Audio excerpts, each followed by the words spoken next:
Okay, my first guest is a very funny and talented man. He started out as a comedian. Well, he didn't start out as a comedian. He started out as a little baby. Nobody started... I was saying that. He was a little baby, then he grew up, and he started... His first professional job was as a comedian, right? Then he worked his way... Am I going through puberty or what? My voice is changing. Into directing, and lately he's been doing more and more of that, both through commercials and episodic television. Is that about long enough introduction? I think it's good. Who is it? What? Who the hell is it? I don't know. No, it's David Steinberg. My goodness.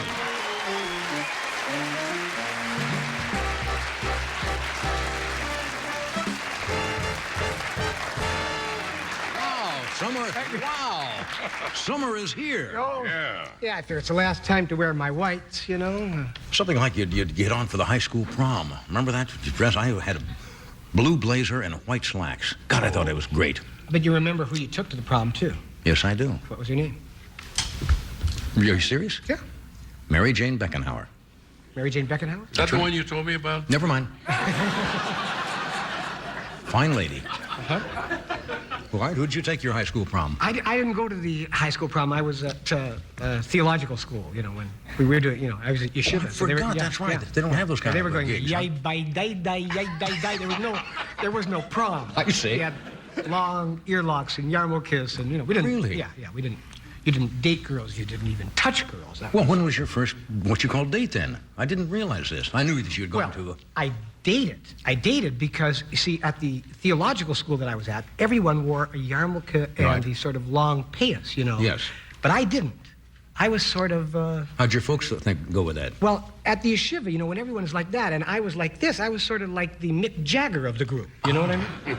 So... really ahead of your time. Oh, I was like Tony Curtis. I was like a real handsome guy there, because they all looked like that, and I looked like this. So the rabbi's daughters were very attracted to me. It was quite a romp. And when was my first? What was her name? Well, you brought this up. I didn't bring this up. I've talked about it before.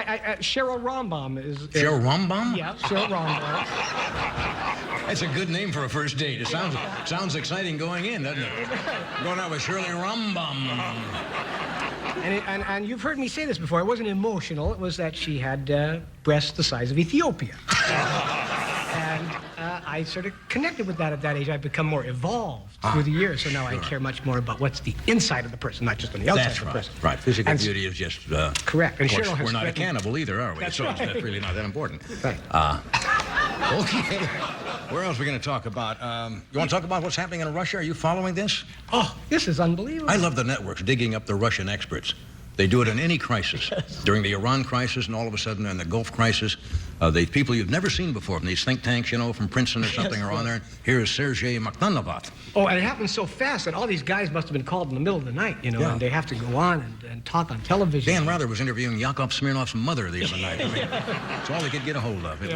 Well, it was truly an incredible event. I mean, it was great to watch. And, that's television at its best, really. It's mesmerizing. I mean, and of course, what's interesting is that it is just one of the worst political coups of all time. I mean, it was a dreadful coup. I mean, it wasn't like the mother of all political coups. It was sort of like the Ishtar of all political coups.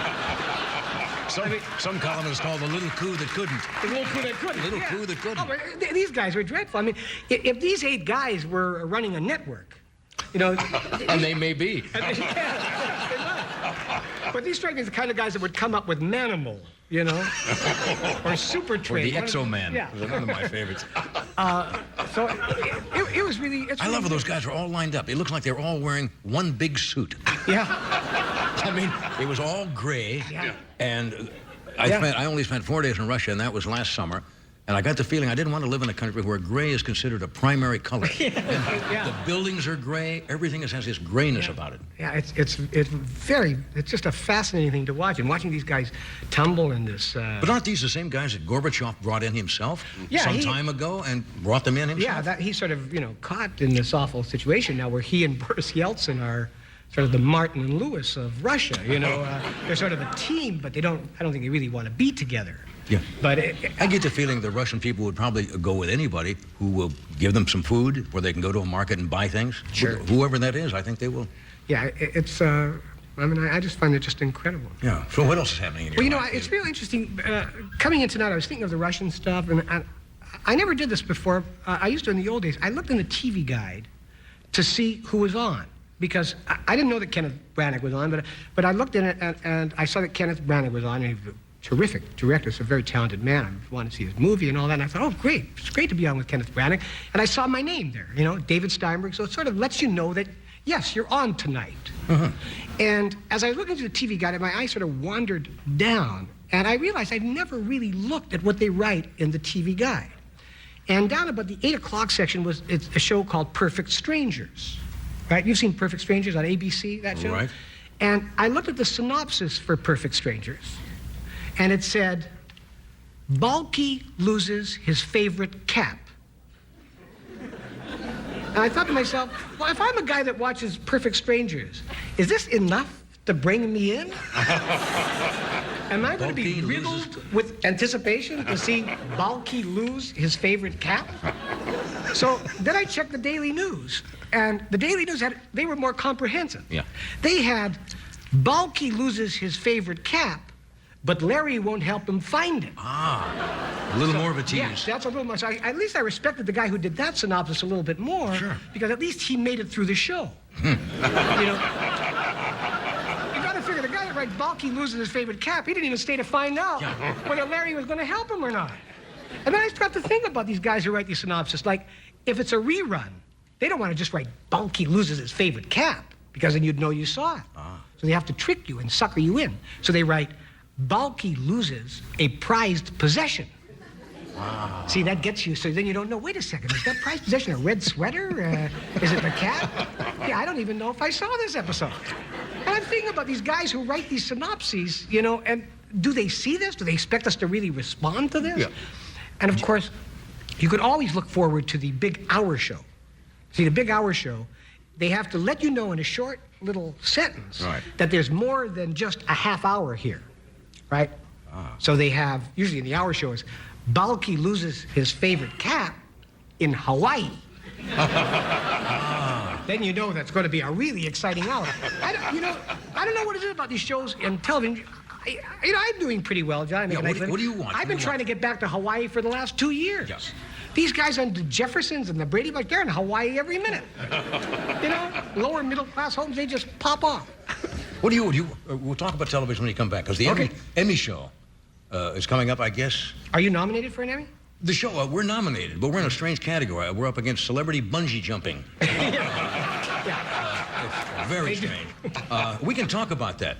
We are up against, believe it or not, we're in the category of the Kennedy Center Performing Arts. Performing Arts. It's where they give out the award, a one-time show, and the Academy Awards.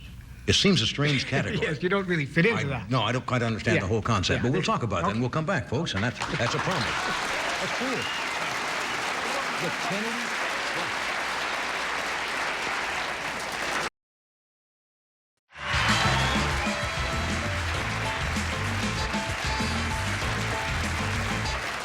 Okay, folks, welcome back to our late-night harlequinade. So you really want to talk about television? What do you like to watch? Anything? Well, you know, I don't like good stuff. You know, I don't watch it. I'm bored with good. Nothing good really impresses me anymore. But anything that's sort of a little bit bad, I watch. Right. You know, like the infomercials. Have you watched? How many of you know what infomercials are? They pretend that it's a television show. They have an audience of these rubes sitting up in bleachers. Yeah. Well, come on, who applaud at anything? A guy cooks a pancake and Right. Throws vegetables in a thing. And they give you the impression it's a half-hour talk show like this, you know, when they're talking spontaneously. Right. And they have all sorts of them. They have Robert Vaughn for the Helsinki formula. Well, that's the doctor who has discovered this new thing for you. Your new thing for you. Actually, evidently, you pour this stuff on your hair and, you know, great tassels of hair spring forth from your head.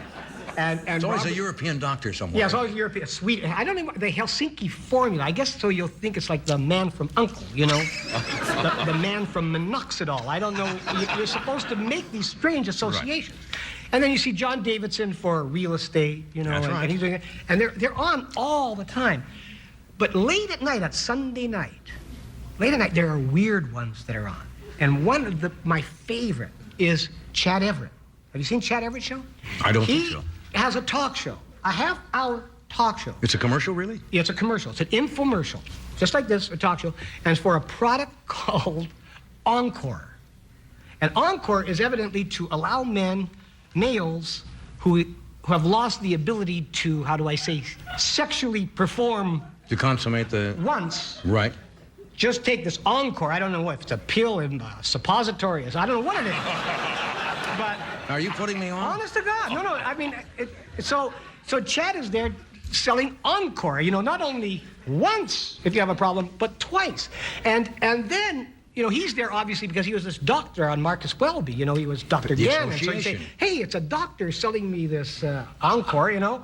I go once, man, I would like to go twice, you know, maybe I'll pop for it. Then they have these guys in the audience. And you're supposed to believe that these guys in the audience just walked in. You know, the fact that they're all wearing the same shirt, all rolled up just about over here, right? And then Chad looks out and says to this audience that's supposed to be spontaneous, how many men out there have a problem with impotence? And they all lift up their hands. Everyone. What a coincidence. He just went out in Fairfax and brought in 95 impotent men who are really proud to talk about it. Impotence, me, Chad, me. Give me one, Chad. I want that. Me, I haven't had sex in years. Chad, me. And you know, I can understand Chad Everett doing it because it's a commercial. That's my business. I direct a lot of commercials. But it interests me is how did his agent talk him into it? You know? What was that conversation like? He said, you know, Chad... Can't get you Columbo. Yeah, the can't get you Columbo. The Robert De Niro parts aren't really coming in the way that they should be, a man of your talents. But let me cut to the chase here, Chad. Yeah, what do you got? What do you got for me? Well, how'd you like to be the spokesman for a product that teaches men to enhance their, teaches men basically to have an erection? How would you like to be that guy? And Chad, of course, has to say, I'm that guy. And I'll tell you something.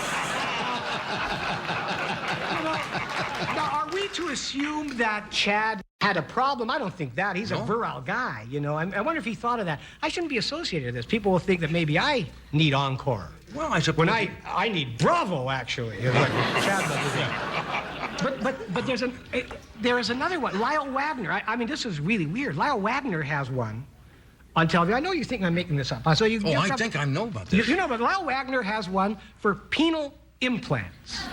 And it's a half-hour talk show for penile implants. Lyle again poses the question, how many people are interested in a penile implant? Me, Lyle! I would like to get one of those gooseneck lamp things and steal the news.